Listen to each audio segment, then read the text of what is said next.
Hello, everybody, and welcome to Racing with Remy. I'm your host, Remy, and I'll be recording with both my mom, Sarah, and my dad, Jeremy. So, basically, today we're doing the top 10 worst NASCAR crashes of the 1990s. Also, I won't be including any fatal crashes on the rankings, but I want to give a mention of J.D. McDuffie's fatal crash. I want to do the mention because it's a flip, and all of these crashes I want to include are basically flips. And I want to give the mention to that, but I'm not going to include it in the rankings, though. So let's get into our rankings. Number 10, Davey Allison, Pocono, 1992. In that one, he, I believe, of course, he was driving the number 28 Texaco car. I believe he got together with Darrell Waltrip, and that sent him spinning. And then he just flipped side over side, end over end, like 7 or 8 times. All right, then. What happened to his car? His car got demolished, but I'm pretty sure he was okay. All righty, then. Number 9 is Dale Earnhardt's crash, 1996 at Talladega. Dale Earnhardt has had a terrible crash in Talladega in 1996. He went head-on in the wall at 119 miles an hour. And don't forget, back then it was concrete wall, too. And so he went head-on at 190 miles an hour, went upside down, got hit twice while he was on his roof, and got back on his wheels. He broke several of his ribs, but he wasn't killed in the crash.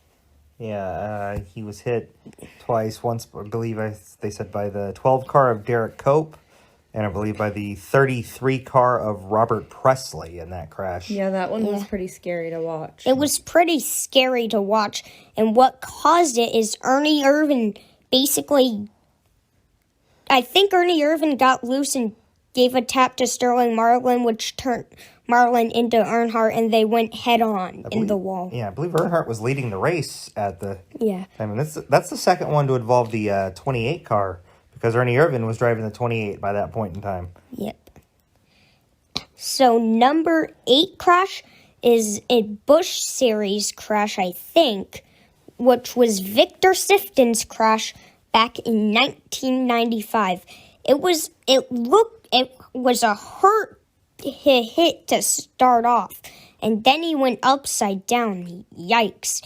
He also hit the pit road wall, which I basically put this on the list is because the flip wasn't bad or the landing. It was the hit that put it on this list.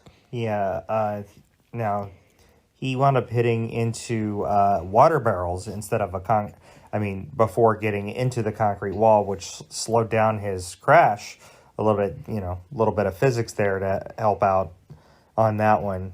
But it looks really scary when you see the water go flying up in the air. Yep. And that is a Busch Series crash. What is special about that track where that crash happened? The track was a road course, and it was at Watkins Glen. That is also actually the closest, one of the closest NASCAR tracks to where we live here. It's either that one or Loudon. I don't know the exact mileage, but it's between that one and Loudon, New Hampshire, the two closest. New Hampshire is closer. I know. Watkins Glen is upstate New York, right? I know it's in New York. I know Loudon is northern New Hampshire, but if it's not the closest, it's the second closest. Yeah. Yeah. So number 7 is Neil Bonnet, Talladega, 1993. He got back from his bad crash at 1990. Let's see. So what happened in that crash, Remy? So basically that crash, a couple of cars got together and they started wrecking, and Neil Bonnet got caught in it, and the air just got him up in the air and flipped him over, and he went into the catch fence and then came back down on the track and slid down into the grass. A car was on fire. That was Ted Musgrave's car. And then I believe that's the second crash on this list from Talladega, right? Yeah, so far. And number 6 is Kenny Schrader's 1995 crash at Talladega. I'd say this is worse than Davey Allison, not because Davey Allison, he flipped less than Davey Allison, but his crash was wilder in the flipping part because he just only flipped once or twice straight on his roof and then went side over side, nose, and lid. I remember seeing that crash when it happened. I was watching that race with my dad, and that was the first time I remember seeing a car flip over in a NASCAR race. I had just started watching NASCAR earlier in the '95 season, so that was an eye-opening experience for me personally. Yep. And so number 5 is Darrell Waltrip's 1991 horrific crash at Daytona. This isn't fatal, but it's horrific.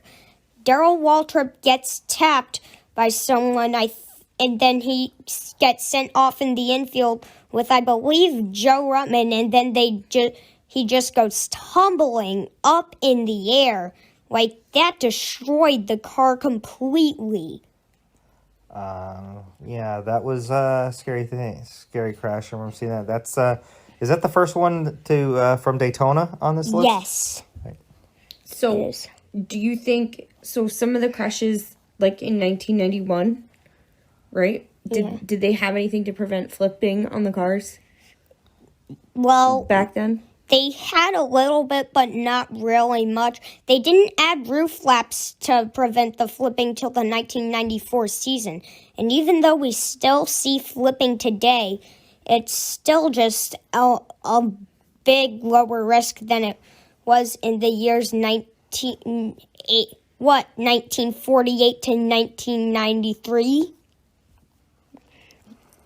Right. Number 4 is Steve Grissom's fiery wreck in 1997 at Atlanta. How could we not put this one on the list? Seriously, another car went airborne in the process. He was trying to dodge, tore the entire rear end apart, hitting the wall, and then hit the wall again, and then went upside down, and then the gas tank came into the outside wall, split open, and Mike Wallace went through there with the exhaust, ignited the flames, and then several other cars. It was basically the outside wall that was the only thing on fire in that accident, but you still have to put this on this list.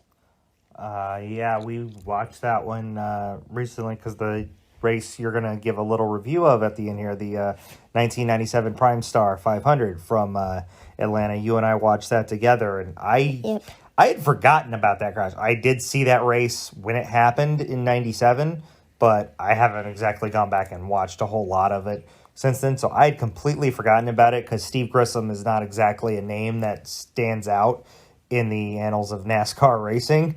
I mean, I do remember who Steve Grissom was, but this is not Dale Earnhardt, Jeff Gordon, Tony Stewart we're talking about here. Or Jimmy Johnson, or Cale Yarborough, or Richard Petty, or Bobby Allison, or Darrell Waltrip. You don't have to name every legend, son. Yeah. So number 3 is Jimmy Horton over-the-wall 1993.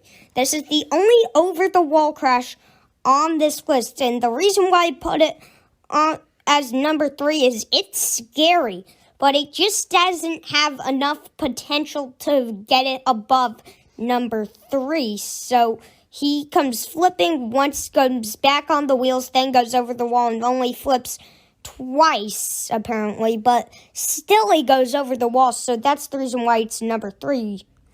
Yeah. I don't remember Jimmy Horton either, and I wasn't watching a whole lot back in 1993, so I don't remember this crash. It was really scary when we watched it. I'm used to crashes in the 90s, even in the areas where there was no stands going into catch fences, so the fact that there wasn't one and it went over the wall completely. Jeremy, do you think that's why they have catch fences now? Yeah, all over the track. Yeah. Do you think that's a good thing? Yeah. That the catch fences are there. The fact that he survived was great. Yes. Yes, absolutely. Number 2 is the crash where Ricky Craven broke his back at Talladega in 1996. That was a terrible crash all around. It was the big one. Ricky Craven went upside down, tumbling up the track into the catch fence, got tumbling back down, and then got hit again. I can give you a somewhat funny story on that one. I was at home with your granddad watching that race together. Of course, the race went to commercial, so I got up to go to the bathroom. And then it cut back. When they came back, they were under caution because of the wreck. And I could hear your granddad yelling, "Jeremy, get in here. You're going to want to see this."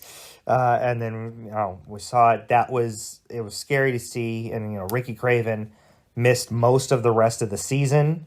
Of course, the great news for him is he returned full time the next year in a different ride, and he finished third in the Daytona 500. So he came back, and he, if I remember right, he still holds the record for winning the closest race in NASCAR history. So Ricky Craven was able to come back from that in a big way. Yeah, and number 1, you have to put this at number 1, Michael Waltrip's practice crash at Bristol back in 1990. You have to put this at number 1. Like, how are you not going to put this one at number 1? He hit the wall nearly head-on concrete, and then the car was sawed in half and upside down.